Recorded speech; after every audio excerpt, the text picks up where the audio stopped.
Hello and welcome to Football League World TV. I'm Billy Mulley and today I'm joined by my colleague Marcus Ali for our latest instalment of the debate show. Today we're turning our attentions to Accrington Stanley, where we'll be discussing how do John Coleman's side continue to defy the odds. Any Accrington fans out there, make sure to get your comments in. And if you've come up against Accrington Stanley this season, then make sure also to get your comments in. We'd love to hear from you as we're streaming on Facebook, Twitter, and YouTube. First of all, though, Marcus, how are you getting on today? Yeah, I'm very well, thanks, Billy. Delighted to be on for this debate show. I think one of the poster boy clubs and managers in the EFL, demonstrating exactly just what you can achieve if you run a sustainable ship and one with the eye for the long term. So yeah, Accrington Stanley, a real model club in the EFL. So excited to shine some light on them and justifiably so in today's show. Certainly, you call them a model club there, and I think a lot of wider EFL fans will probably agree. As I say, love to hear from Accrington Stanley fans today. Make sure to get your comments in. We'll first start, Marcus, a little bit about John Coleman, his relationship with the club. And it seems to be one of those stories that it's a perfect fit at sort of the perfect time, coming in at 2014, Accrington Stanley struggling in League Two, and he's flourished since, and I think Accrington fans will thank him for that. Definitely, yeah. It does seem like a bit of a match made in heaven. They do go together so well. John Coleman himself having quite a less sort of impressive playing career and managerial career outside of Accrington Stanley. So going into that environment, they did suit each other well, and obviously have gone from strength to strength since. I think one thing that Coleman has prioritised, and certainly that Andy Holt, who he's been working with very closely, prioritises, is not having big egos around the club and being able to keep everyone on an even keel and in a stable mindset. And he's definitely been able to achieve that. And I think the relationship between manager and those above them in the board has really been shown to be crucial in how Accrington have been able to progress. Of course, Coleman was at Accrington Stanley between the years of 1999 and 2012, achieving 3 promotions with the club just to get them into League Two, which is just an incredible job. So to have them where they were sort of at the back end of the 20th century compared to where they are now is an incredible transformation. And I think if you are to pin that down on one person in particular, it would be John Coleman. He can just continue to do it year after year. I'm sure his legacy will go on forever with Accrington Stanley Football Club. It's almost strange to imagine Stanley beginning a league campaign without him. It'll be interesting to see whether we do end up seeing that in the years to come. And you mentioned there a stint before the current one from 2014 to the present day. He finds himself as the third most experienced EFL manager. As you say, can you see Accrington Stanley without John Coleman at this stage? Could you see them operating without him? And should that day ever come, do you think that the recruitment of a new manager will follow his guidance, and do you think he'd play a massive impact to see who his successor would be?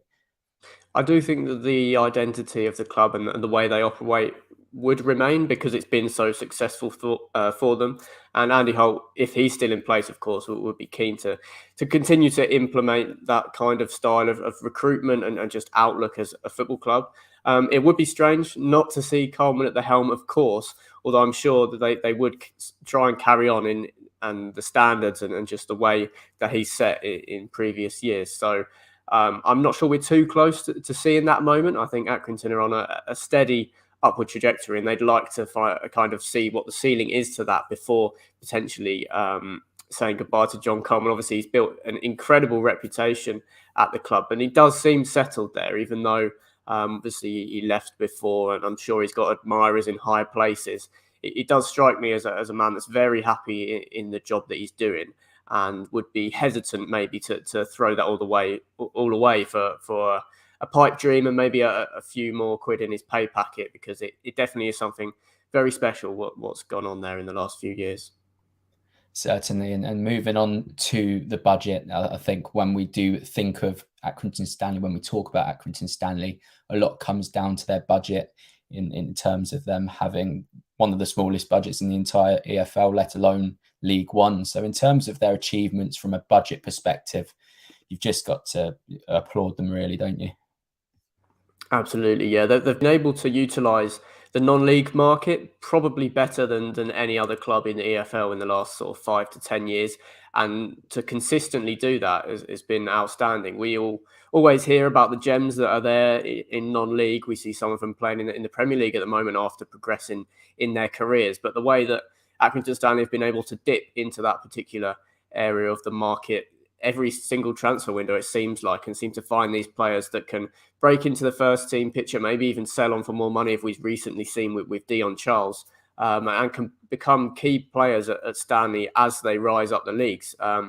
We saw them do it in League Two just to establish themselves there. Then it took a few years to establish themselves as promotion candidates in the fourth tier. And then arguably the most impressive achievement in my eyes has been establishing themselves in League One, and a club in League One that's got the view to even pushing for a place in the playoffs. You see the likes of Colby Bishop, a key player at the top of the pitch. He came in from Leamington a few years ago. So it just goes to show what is out there if you're clever with your scouting, and if you're looking for value in the market where you know you can't compete with other clubs in your division where they're shopping, that if you think outside the box, then you can achieve just as good results. And you've mentioned him before, Andy Holt, obviously owner of the club, but he's very much intact with everything that goes on with the club. So how big of a role do you think he plays in terms of recruitment and ensuring a sustainable future for Stanley? Well, he sets the standard. I think the buck really does stop with Andy Holt at Accrington Stanley, and his main priority at all times seems to be the long-term stability and sustainability of the club.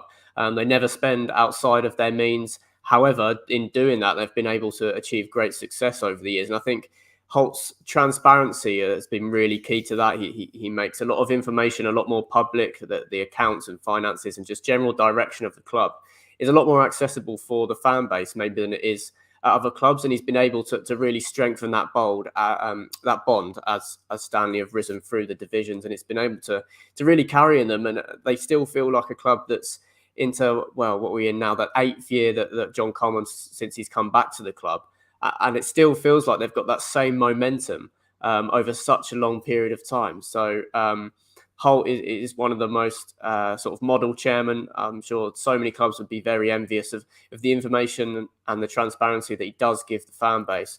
And it just stands them in really good stead when they're going into a campaign. They know what their expectations are. They know where in the division they're competing in terms of their budget, and it can create a bit of a siege mentality at times. And Accrington Stanley's been a very tough away day for some huge clubs that we've seen in League One in recent seasons. And this notion of Accrington being a model club, we've spoken a fair bit about it already, but when you have, a set of fans, the owner, the manager, the set of players as well, all on song, it just really shows what can be achieved. And I think that a lot of clubs now, especially in League One, we've seen the increased funds pretty much. We've seen teams spending more, the spending power has seemingly gone up this year. So do you think, in terms of being a role model, do you think that has power to say teams that may be in the National League, lower ends of League Two, hoping to aspire to, knock on the door of the League One playoffs and into the Championship, do you think they'll be eyeing Accrington Stanley over anybody else as the perfect role model? I think they will be. We've seen a lot of clubs sort of come through League Two quite rapidly. Like Forest Green haven't been in the fourth tier for that many years, but they might find themselves in the third tier next season.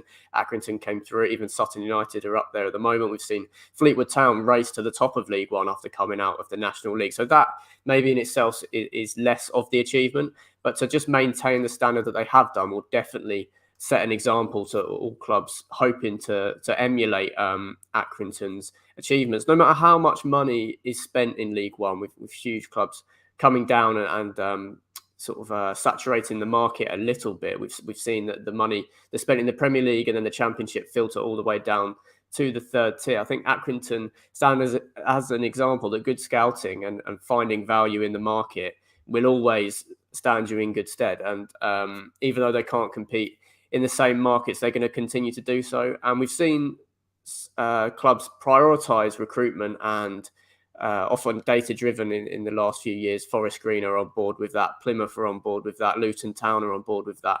And we've seen the success that it's shown with a lot less investment sort of in player transfer fees. So I think that would be something that people look at Accrington and the little sort of financial outlay that they spend in the transfer market compared to the results that they've able to get on the pitch. And we'll definitely be looking to sign players with more resale value, and definitely not sort of seeing a player's club that's in non-league and turning a blind eye due to the club that they're attached to, because Accrington have definitely proved, if anything, over the years that definitely doesn't matter, and that even at some sort of older stages of their career, players can be trusted to step up to and thrive in the EFL. And moving on more generally to the squad, you mentioned there about the data-driven recruitment drives that certain clubs are under now. You can sort of say similar with Accrington Stanley. You think when they were battling away to stay in League Two, there was more of an emphasis on physicality and ensuring their fourth tier status. And now it appears that they're bringing a lot of players from the Premier League in on loan and outcasts within the Premier League and the top end of the Championship. So do you think this suggests that Accrington are showing they can adapt to the modern day requirements of third tier football? Sorry. Yeah, I think there was a clear strategy identified from Andy Holt and probably John Coleman as well, that when they got promoted from League Two, they were thinking, well, they're in their fourth season in League One now, but they were probably thinking in the initial 1 to 2 seasons, we're going to need to play a certain brand of football just to maximise what we've got out of the squad and target that 50-point tally to guarantee survival in the third tier. With playing a bit more expansive football does come with its risks, and it tends to take a little bit longer to get the players to buy into that and to start to thrive within that system. Accrington didn't have that time, and they couldn't afford to do that in the first couple of seasons that they were in League One. So that was definitely seen as a simpler and more reliable brand of football to get you points in the third tier and try and build that platform that they've been able to do so. Now they're looking to alter that, now that they feel like they can fall back on that and keep themselves above the relegation picture, which they've proved over the last couple of years. So it was building that platform. They probably would be hesitant to say that they're established as a League One club, but they definitely have a manager in John Coleman and players in the squad that are experienced at the level that they feel like their sort of minimum standard would be maintaining their third tier status, and they can be a bit more adventurous beyond that. So we've definitely seen a more exciting approach to play some more attacking football. And Stanley have definitely been one of the most exciting teams to follow on the pitch in the last couple of years.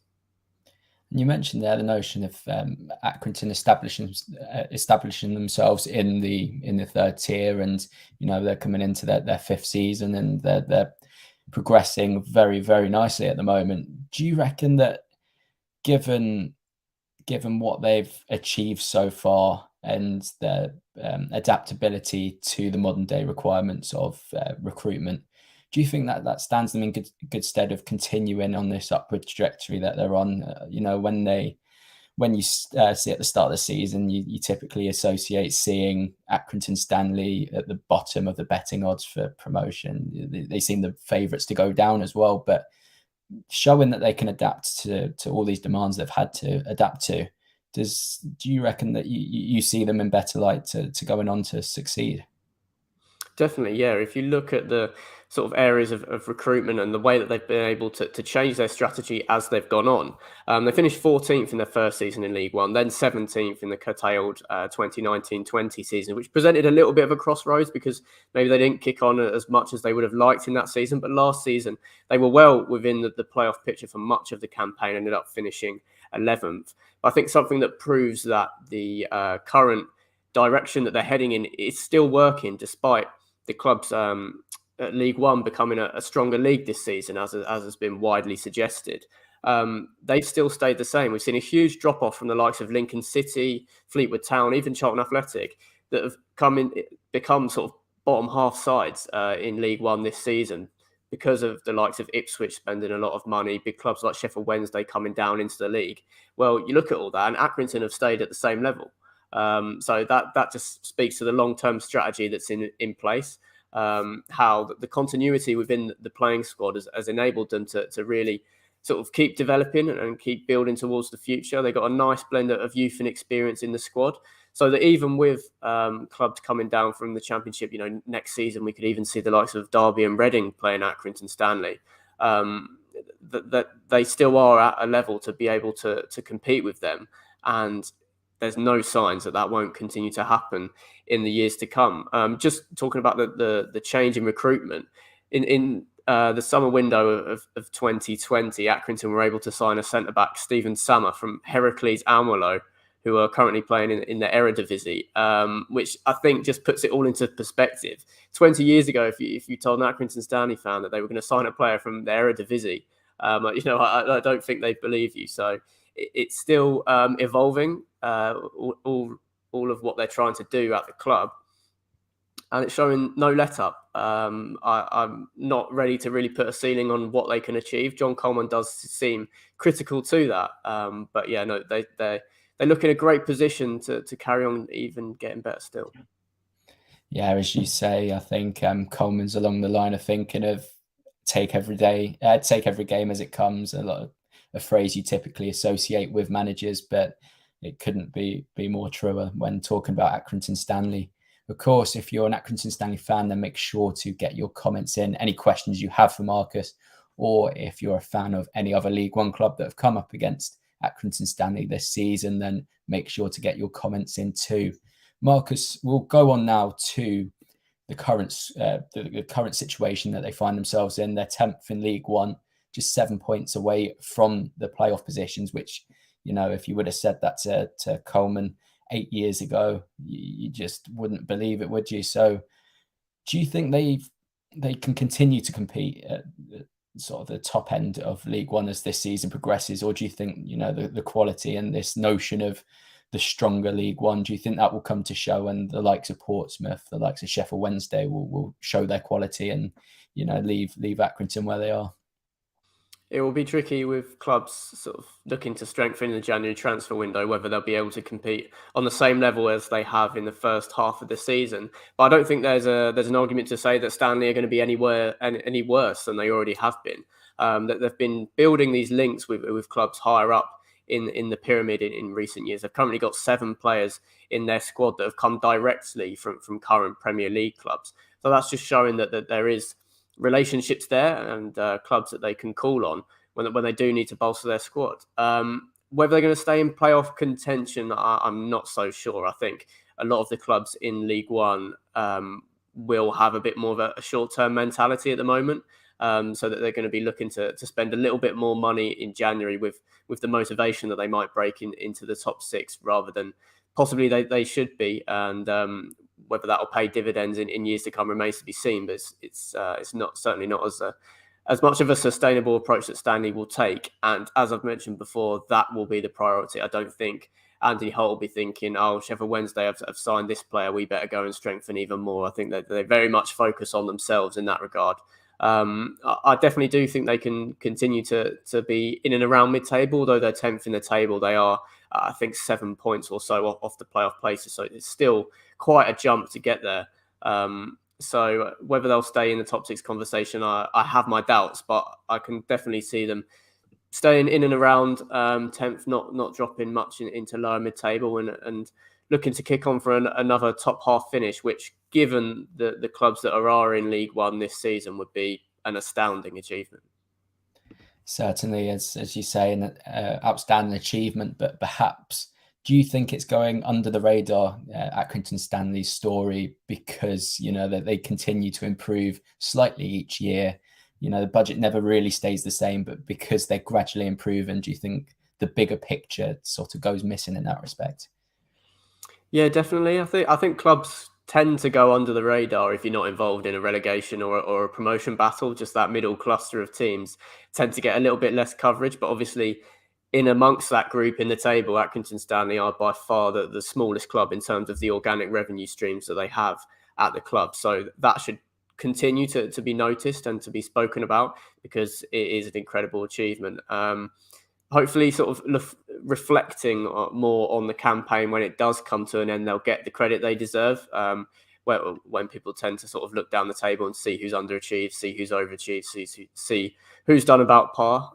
But no, I definitely think that Stanley will eventually get their credit. It just depends on what point in the season people start to put it into perspective.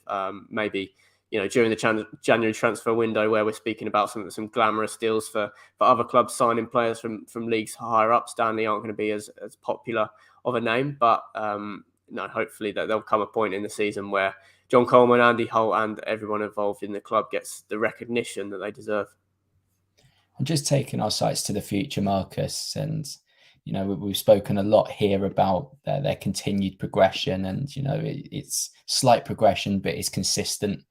Could you see John Coleman leading these sides to the Championship in the future? Do you think there's scope for this continued improvement to carry on beyond League One and actually get themselves and get Accrington Stanley into the Championship in the next, say, 3 or 4 years? There's a long way to go, but I do see it happening. I don't think you can write them off. If you look at sort of Dion Charles going, I don't think the fee that they got for him in the end was anywhere near what they were possibly going to be in for it had they sold him in the summer or a little bit before. If they can smartly reinvest that money and do it on a case-by-case basis, whoever they sell next season, rather than Dion Charles, keep reinvesting a portion of that money in the squad sensibly and smartly, then the collective is only going to improve. And that they've got a formula of improving, and it's been proven over a long period of time now. So I definitely don't think you can write them off at all.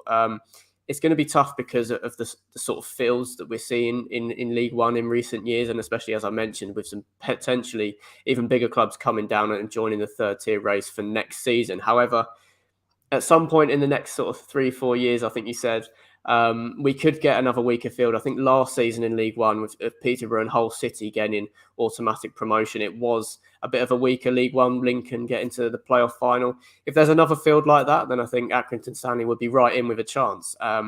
Whether that will come to pass or not, I have no idea. I haven't got a crystal ball, but I think they've definitely got a chance if they continue going how they are. And yeah, they just get the right field of teams, the right campaign. If the stars align, I think they've got a great chance of getting into the playoffs. And then once you're in the top 6, you never know.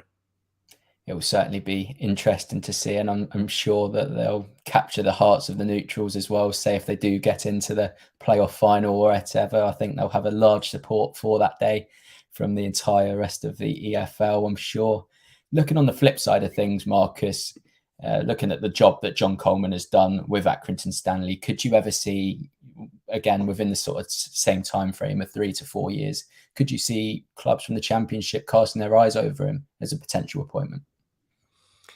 Potentially, yeah. I do think that a lot of maybe expectant fans in the Championship probably be a little bit uninspired for the wrong reasons. If their club was to show an interest in John Coleman, but it does just stand out how settled he is. He's been at the club over 20 years now. If you combine both his reigns as manager, I'm sure Andy Holt, I'm not sure what the exact amount would be, but I'm sure he prioritises a lot of his finances to convince John Coleman to stay at Accrington Stanley, and sort of using that as a priority rather than investing more money in the playing squad because of just how crucial he is. He's definitely worthy of a Championship job and a chance there if he so desires. I just think that there might not be as much pushing power from the manager himself to get a move for the second tier. It would have to be a big club coming and swooping in for him.